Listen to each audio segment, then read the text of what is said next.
May dadaan. Sige, wait lang. So, kapag naka-low ka, passing. Yan. Pag naka-off, passing. Pag naka-high, supposed to be wala ng passing, pero sa atin may passing pa rin. Yan. Yan, di ba? Reversible passing siya. Dito naman sa underglow lights. So, pag pinindot siya, tapos kapag pumreno ka, ayan o, nagiging red. Diba? Angas, diba?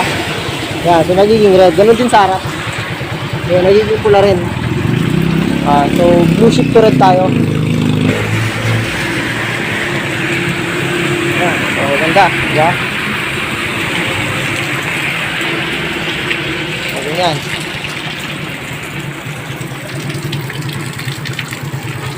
Yan, ito natin kung kukurap siya. Ayan o.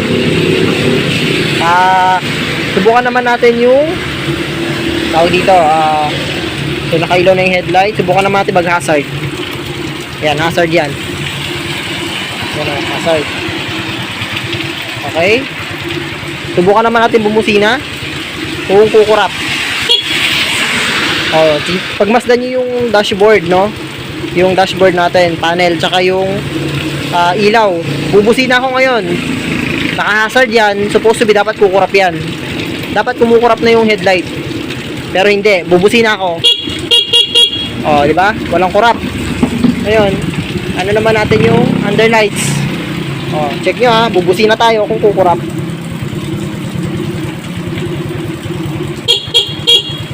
Yun. So, walang kurap, no? Yan yung kagandahan. So, ayan. So, okay na, all goods. So, yan, salamat sa panonood mga bro, no? Yun yung ano natin, munting ginawa natin ngayon, smash full wave, no?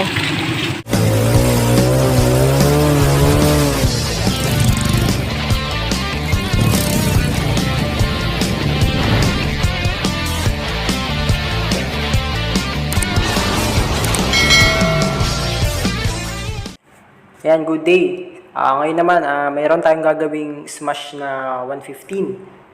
Ayan, so i-upgrade natin yung charging system niya, full wave natin, tapos iba battery operated, tsaka ayusin na rin natin yung mga wirings, no? Dadagdag tayo ng mga additional loads. Ayan, so from Mangaldan, Pangasinan, no, yung may-ari nito. Ayan, so shout out sa dalawang mag-asawa, no, na may-ari nito. Ayan, so pinagkatiwala sa atin para ipagawa. Okay, so wala namang ganong problema tong motor na to. Ayan, so okay naman. Yung sa headlight niya, okay naman. May ilaw naman yung stock bulb. No. Ayan, so buksan na natin. Silipin natin sa loob. Okay, tara. So bumungad sa atin, ito yung itsura niya. Ayan, so nung nagtap sila ng mini driving light, nagtap sila dito sa may accessory wire. Ayan. So, yan yung ano. So, pasensya na kayo sa boses ko ngayon dahil nandito ulit ako sa kulob na lugar kung saan ma-echo. Kaya pagpasensyahan nyo na ulit, no? Ayan. So, hindi pa tayo nakalabas. Kaya, ayan. So, first step, siguro, position ko muna yung mga hollow switch na gagamitin ko para sa mga load na ilalagay natin, no? Para naman, pag nag-wiring tayo, hindi na tayo mahirapang mag-arrange kung saan natin ipipwesto. At hindi tayo mag-ipit. Okay? So, ayan. Gumamit din tayo ng magandang pambutas para naman bilog na bilog yung bubutasan natin at walang mga excess. No? Ayan, so lagay na natin. So dahil okay na tayo dyan, dilipat naman tayo dun sa kabila. No? Yan, okay na yan. So baklasin na natin. Ayan, so kung mapapansin nyo, ayan, so madaming medyo mahaba-habang linisan to. Parang para siyang pwede na magtanim ng kamote ata dito, no? Parang lupa siya na may konting motor. Ayan, so di ba lilinisin naman natin yan, kaya okay lang. Pero bago yan, full wave muna natin yung stator niya. Ayun, so dito, madalas yun namang napapanood sa mga video natin na kung paano tayo mag full wave. Kaya sa mga hindi pa nakakaalam, panoorin nyo na lang yung naunang smash na ginawa ko. So dito, magpapalit din tayo ng stator gasket sa may left side dahil malutong na rin, no? So kailangan ng palitan para hindi mag-leak yung oil. So, ito yung full wave natin. Yan yung madalas yung nakikita sa video natin, no? So, pag chinek nyo yan, magkabilang linya, papunta sa ground, dapat walang continuity. Ganon din sa kabila. Pero pag tinesting nyo silang dalawa, dapat merong continuity. Okay? So, ganun lang. Ganun lang yung pag-testing dyan. Yan. Lagyan natin ng langis, no? Tapos isoli na natin. Pero, huwag nyo kakalimutan itong double pin na to. Bali, dalawa yan. Yan yung isa, ito naman yung pangalawa. Yan. Okay? So, ilipat natin yan sa kabila. Lagyan natin ng langis para maganda. Pagkatapos nito, change oil na natin siya, no? Para naman,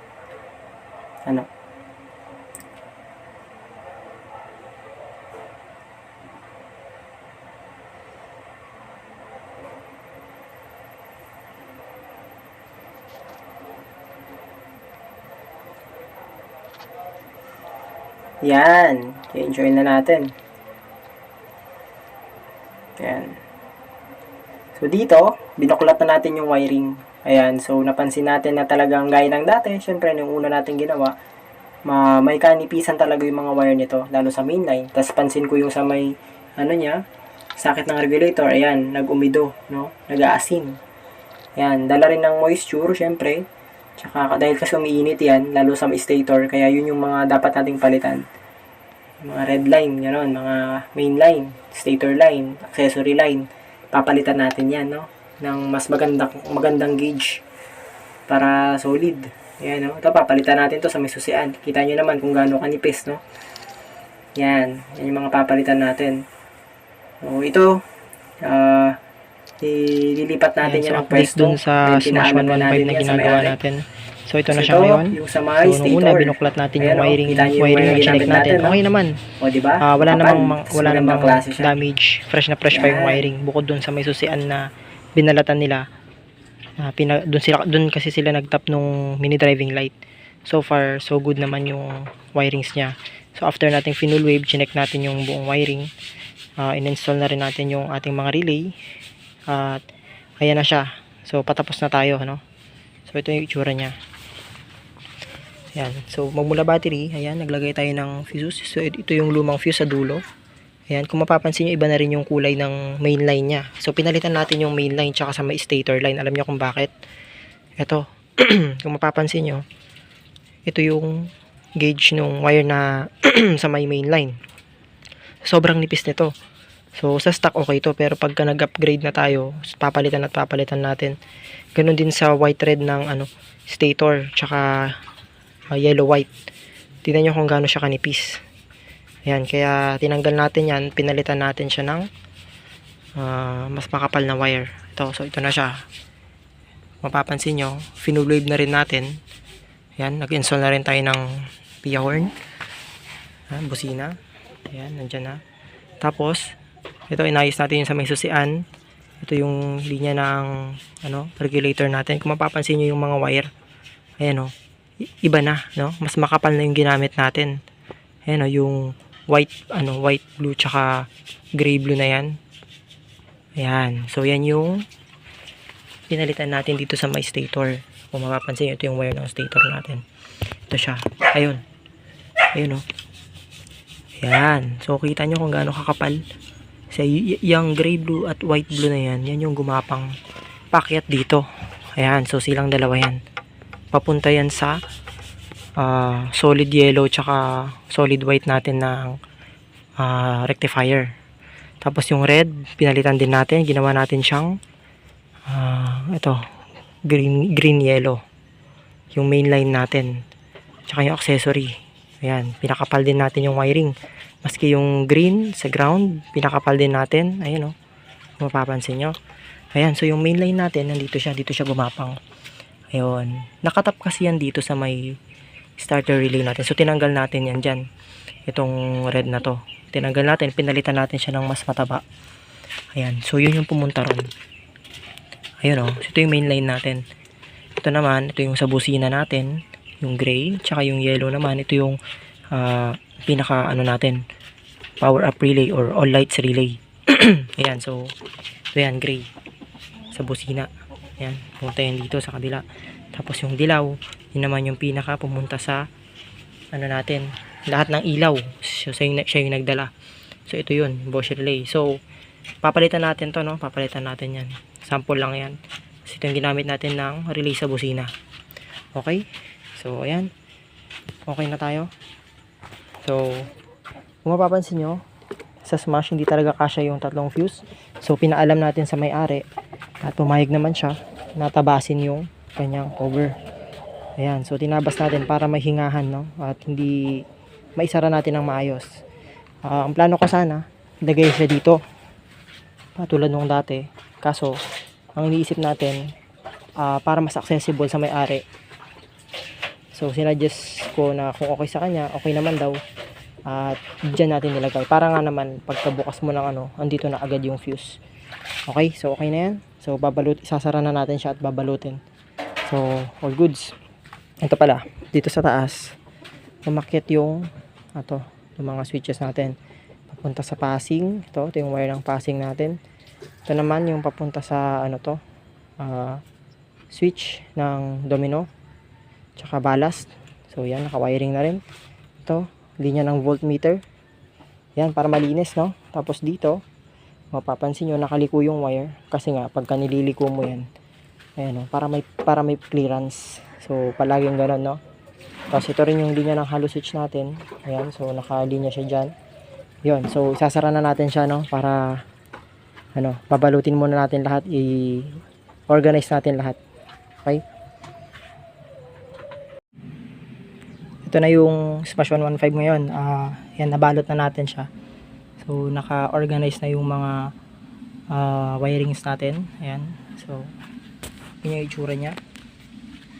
Ayan, no? So, ayan, naglagay tayo ng underglow lights. Shift to red. Ayan, meron din dito sa may bandang harapan. So, ito yung wiring natin. Ayan. Ayan. So, parang stock lang, no? Parang walang nangyari. Ayan, so ito yung papunta dun sa battery.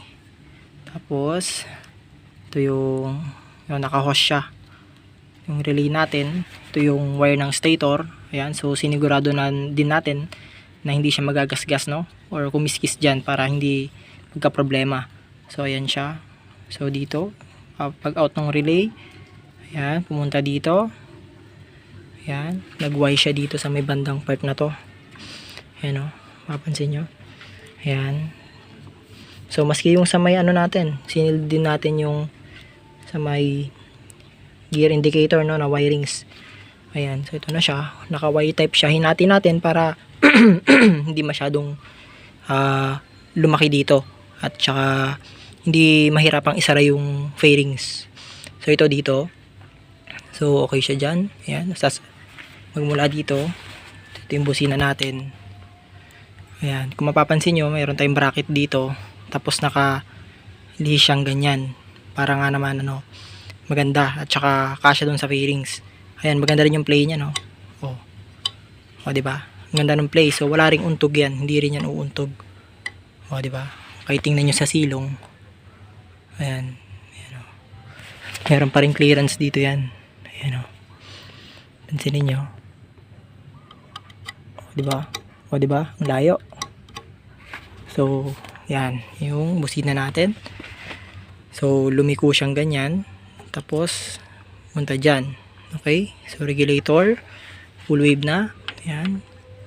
So, ito rin yung linya niya. Umikot siya dito pataas. Ito siya. Magmula doon, umikot pataas. Bumaba sa regulator. Tapos, pumunta dito sa natin. Busina. Ayan. Isang busina natin. So, sa installation natin sa busina, ganyan yung itsura. Ayan. Naka-bracket siya doon sa may bandang dulo. Ayan. So, naka-ano siya dyan. Okay. Tapos, ito yung sa natin. Ayan. So, umakyat siya dito. Kung mapapansin nyo, meron siyang play na ganyan. Bakit? Para nga naman pagka nililiko natin. Ayan. So, walang sabit, di ba? O. Tsaka pag magpapalit sila ng ball race, kung sakali, hindi mahirapan yung pagbabalik dahil madali na lang ibalik to. Hindi magugulo yung wiring, no? Kasi pag ito nagulo to, pag may nawala dito nasira, pag binuklat to, malalaman natin, di ba? Ayan, so yan. So ito pa yung isa. Umakyat din siya dito papunta sa hollow switch. O, di ba? O. Yan, mapapansin nyo, ang ganda. Ang ganda ng play nyo. Pag akyat dito, so dito na yung mga ginawa nating triggering, voltmeter, tapos sa domino switch, sa balas ng mini MDL. So dyan na lahat. Okay? Yun pala yung sinasabi ko sa inyo kanina na pinaalam natin dun sa may-ari kung papayag siya. Para mas accessible yung mga fuse dyan natin nilagay. Ayan, so nagtabas tayo, no? So ganito itsura. Ayan. Kung mapapansin nyo, meron siyang parang labas, diba? Kasi nga mauuntog yan pagka hindi tayo nagtabas. Ayan, so kasi ano naman yan compartment naman. So hindi naman malaking yan, problema yan. At least dito pwede mo pang isara, pwede mong buksan at mas accessible yung fuse kumpara kapag ilalagay natin sa loob. Dami pang babaklasin. Kaya. So ito yung mga fairings niya, no? So tingnan nyo kung gaano karumi. Yan, sabi ko nga kanina, pwede na tayong magtanim ng kamote halos, no? Pero syempre lilinisin naman natin lahat yan, kaya para bago natin ibalik, talagang malinis siya, no? Kaya ito yung mga itsura niya. Ito yung huli, no? Sa may side. So, yan yung before. Ito naman yung after. Ayan, so kita nyo, nalinis na natin, no? Ito, natapos na natin siyang linisan. Nalinis na natin yung mga fairings na yan. Ayan, kung makikita nyo, ibang iba siya dun sa before na pinakita kong picture na sobrang dumi. Ito, maski yung sa may front cowling natin, sa may taillight assembly natin, tsaka sa may cowling niya sa may bandang likod, nilinis din natin, no? Mapapansin nyo. Yan, so malinis na siya. So yung isa is nandito. Ayan, nalinis na rin natin yan. Yan, so di ba? Para bago natin ibalik, kung gaano kalinis yung wiring natin, malinis din yung chassis tsaka fairings natin, di ba? So hindi lang wirings yung nilinis, maski yung fairings. Yan, so hindi rin natin pinalagpas syempre yung mga switches. Ito bago na to. So hindi na natin to binuksan kasi bago yan. Tapos ito bago rin. Hindi natin binuksan. So ito pagtabihin natin yung dalawang bago. Ayan. Ito pagtabihin natin. Ayan. So ito yung mga switches. So ito yung stock na switches natin. Wait lang Ito. I-install natin additional yan. So itong stock switch niya, yung sa may busina, tsaka sa may starter, tsaka sa may headlight high and low. So nilinis natin yan, no? Yung mga corrosion, maski yung mga brake switch, nilinis din natin. So luckily, na-repair natin yung brake switch niya sa harap, kaya okay na yun. Ayan, so ito, maglalagay din tayo ng passing, tsaka mga additional na switches sa underlights, tsaka sa stock to loud horn, no? Ayan, may passing switch din, ayan, so yan, okay na. Ayan, so baklasin natin to. Tapos papalitan natin yung taillight niya. Lalagyan natin ng LED lahat, no? Taillight, tsaka mga signal lights. Hanggang sa harap, papalitan natin yon syempre. Yun. So, tanggalin natin. Yan, tanggalin nyo na lang. Yan, so, madali lang naman magpalit nito, no? Ayan, ito yung gagamitin natin. Yan, LED. Yun, so nilagay na natin. So sunod naman natin yung iba. So ito, lagyan din natin. LED rin syempre. Kahit magkabaliktad yun, okay lang mga bro. Yan, so okay na. Tapos subukan na natin siyang isara. Yan. Okay na tayo dyan sa may taillight assembly. Dito naman papalitan din natin siya ng LED, no? Yan. So, from stock bulb to LED bulb, headlight. So, ganun lang. Same process lang. Palitan lang natin lahat yan. No?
Sara na natin yung kahan niya. Ayan, so nandito na tayo sa may bandang batok. Ngayon, dito sa may bandang batok, kung mapapansin nyo, inurong ko siya dito dahil hindi mag-fit pag diretso siya dito. Kailangan ito, nakababa siya dito. Tapos, diretso pababa under sa chassis. No, ito yung ibabaw ng chassis. Tapos dito, nagbawas din ako. Ginawa ko, electrical tape na lang. Okay lang naman yan. Tapos dito lang yung may hose, no. So, yan, para magsara siya ng maayos. Okay? Tapos dito, mapapansin nyo, sa may part ng gitna. Part ng gitna na to. Dito ko siya nilagay. Tapos, kung mapapansin nyo, hindi ko na siya totally tinape. Ayan o, meron siyang singawan, no? Or ihian. Ihian, no? Ihian, no? Pagka kasi medyo nagmoy sa loob, ayan, so may exit yung tubig. Ayan. So, hindi may stuck yung tubig sa loob. Lalabas siya, no? Okay. So, sara na natin. So, ito na yung pinaka last part na gagawin natin bukod dun sa upuan. So, sa last part, check natin kung kapag nililiko yung manibela is may sumasabit, dapat walang sumasabit dyan. Ito mga busina, yan, dapat sakto ang play. Yan, so itong mini driving, mamaya lalagay natin dito yan sa harap. So, double check natin, no, kung may sumasayad. Oh, nice. Oh. Yun, no. Yan, so walang sayad. Maski sa busina. Yan, so walang sayad yan. Ayan, o. Yung distansya niya. Ang layo ng distansya. Yun. O, diba? So, hindi siya sumasayad. So, ito yung purpose ng play na ginawa natin dito. Para kapag kaniliko sa kaliwa, ayun, o. Smooth pa rin. Okay? Yan, so, sasara na natin at para matesting na rin natin mamaya. Ngayon na natakpan na natin siya, check naman natin yung mga busina kung umuuntog ba or ipit ba siya, kung wala bang play. So dapat may play yan. So check natin, silipin natin. So ito, sakto yung mga ano. Check natin. So silipin natin sa may bandang kaliwa. Wait lang. Tabi muna natin itong mga mini driving light. So nandun yung busina natin, mapapansin nyo. Yun siya. Ayun. So, tatapikin ko ngayon siya kung ayun, o. O, diba? Kita nyo? O, may play siya, o. O, ganda ng play, o. Whoop. O. O, hindi siya nauuntog, diba? Ayun. Pag makuha nyo yung tamang arrangement, maganda. Ayan. So, ang ganda ng play niya. So, saktong-sakto. Ito naman tayo sa may bandang harap. Sa bandang kaliwa naman. So, ito yung isa. So, wala rin. So, check natin yung play. Ayun, o. Yun, o. Stig nung play niya, no? Ulitin natin. Ayun. Ang ganda ng play. So, hindi siya nauuntog, no? Goods. Nice. So, okay na okay yung busina natin. Sigurado malakas yan. So, partida, hindi pa yan yung original na Pia horn, ha? Okay, so ngayon naman, ito naman yung ilalagay natin, mini driving light. So ito na yung Smash 115 na ginawa natin. Yung ininsuran natin ng LED na headlight, LED na signal light, harap at likod, tapos tail light, LED din. Install tayo ng mini driving light, saka yung loud horn, tapos underglow lights. Yan. Underglow lights. Yan, ang ilagay natin. Okay. So, naglagay din tayo ng passing button, saka ano pa ba? Ito, yung headlight switch. Ginawa nating may patayan ng park light at separate ng headlight. Tapos voltmeter, pansamantala lang to kasi hindi masyadong accurate tong voltmeter na to. Medyo mababa yung reading niya kumpara pagka gumamit ka ng tester na digital tester, accurate yung reading. Pero kapag ka, ito ang gamit mo, meron kasi akong ginagamit na Shark King ang brand. Maganda yun kasi accurate. Ito, hindi siya masyadong accurate. Pero sa tester, okay ang voltahe. Okay, so nag-install din tayo ng auto switch para sa stock and loud horn with passing. Tapos yung underglow lights na blue shift to red. Okay, so yun yung ano natin. So ngayon, testing naman natin siya. Vision on. Yan. LED na rin pala yung panel nito. LED panel. Ayan, so testing natin. Diba? Ayan, so vision on. No? Naka 13.0, 12.9. Ayan. Ayan. So, start natin. Yung makina. Ayan. Start na siya. Pansinin natin yung voltahe niya. So, hindi pa siya ganun umandar kaya hindi pa siya ganun nagkarga. So, pakargahan muna natin. Ayan. Ayan siya, no? So, pag meron mo, ayan, 14.6. Pero sa tester, nasa 14.9 yan. Ayan, nasa 14.9 pala. So, ayan. So, testing natin yung kanyang headlight sa park light. So, sa unang switch, ayan, sa dashboard natin. Ayan, so hindi nasasabay yung headlight. Tapos, ang umaumilaw na kayo kanyang tail light. Okay? So, LED na rin yun. Tapos, sa dulo, yun na yung headlight. Ayan, so headlight natin. So, low. Tapos, high. Low, high. Ayan, low, high. Okay? So, patay. Patay natin. Tapos, ano ba? Hazard. So, ito na yung hazard na automatic, no? Yung pagka kinaliwa mo at kinanan mo agad, hazard siya, or kanan, diretso kaliwa, hazard pa rin siya. So, subukan natin kaliwa. Ayan, so gumagana yung signal indicator natin. So, LED to mga bro, LED. Ayan, so gumagana, kaliwa, harapat likod. Ayan, harapat likod. So, patayin natin. Tapos, kanan naman. Ayun, gumagana pa rin yung indicator light niya, no? Kahit LED yung nakalagay. Yan, so harapat likod yan. Ganito, no? Yan, so patayin natin. Patayin natin. Ngayon, pag kinaliwa ko siya, at kumaliwa ako, tapos kinanan ko agad, hazard naman siya. Yan. Hazard na yan. Harapat likod, LED na yan. So, ganyan, itsura niya. Yan. So, hazard, after nung hazard, ayan, dito naman tayo sa, sa mini driving light naman with passing. So, kapag ka naka-low ka sa mini driving light, yung mini driving light natin, ayan, low. So, pag nag-passing ka, so, passing, ayan, so, hindi ko pala siya masyadong napindot, no, ulitin natin. So, pag nag-low ka sa mini driving light, pinindot mo to, passing. Ayan, kita nyo, sabay yung, natin, headlight dyan. So, umilaw din yung indicator na blue sa headlight. So, kapag naka-low ka, passing. Pag naka-off yung mini driving, may passing pa rin. Kapag naka-high, may passing pa rin. Ayan, so reversible passing siya, no? Okay? So, kung ayaw mo nang may tunog, pwedeng passing lang, no? Pero mamaya testing din natin yung may tunog. So, dito, testing naman natin yung kanyang stock to loud horn, no? From stock horn, pag hindi nakapindot, ayan, so stock yun. No, ngayon, kapag pinindot mo siya, ayan, nailaw yung pula. So, loud horn na siya with passing, no? Ng mini driving light at saka yung headlight natin. So, pagka naka-low ka,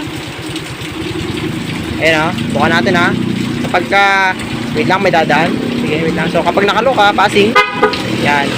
Pag naka-off, passing. Pag naka-high, supposed to be wala ng passing, pero sa atin may passing pa rin.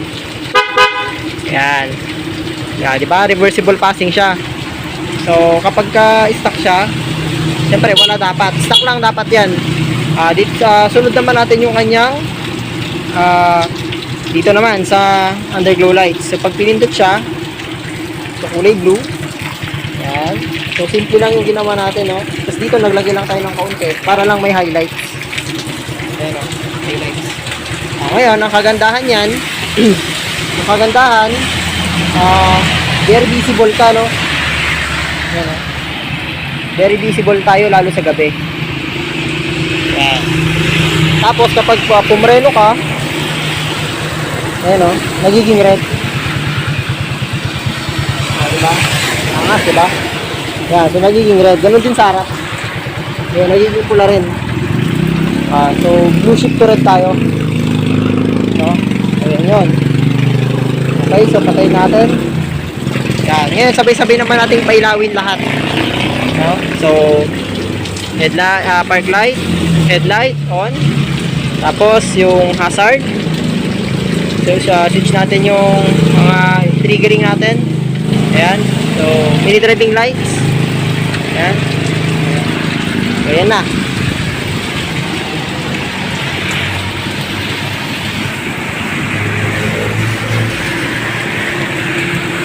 Ayan. So, ganda. Diba? So, ganyan.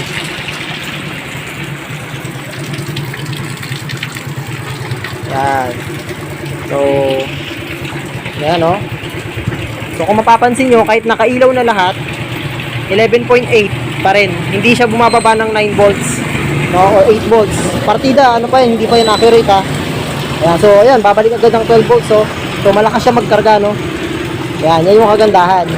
Patay na natin. Ayan, so, patay na natin lahat. So, ayun. So, okay na, no? Ayan natin yung mini driving. Ayan, no? Ang bilis niyang bumaba sa 12. Ay, bumaba, sorry. Ang bilis niyang umakyat, no? Ayan, kahit na naka ano lahat, naka bukas lahat, hindi siya yung sobrang baba mag-drop talaga, no? Yun ang kagandahan kapag ka full wave. Okay? So, ayun. So, final check. Sa headlight naman tayo. Tapos bubusin na natin. Tignan natin kung kukurap. Ayan, tignan nyo. Kukurap. Ayan, o. Tignan natin kung kukurap siya. Ayan, o. Subukan naman natin yung tawag dito. So, nakailaw na yung headlight. Subukan naman natin mag-hazard. Ayan, hazard yan. Ayan, o. Hazard. Okay. Subukan naman natin bumusina kung kukurap. Pagmasdan nyo yung dashboard, no? Yung dashboard natin, panel, tsaka yung ilaw. Bubusina ako ngayon. Naka-hazard yan. Supposed to be dapat kukurap yan. Dapat kumukurap na yung headlight. Pero hindi. Bubusina ako. Di ba? Walang kurap. Ngayon, ano naman natin yung underlights. Check nyo ha. Bubusina tayo kung kukurap.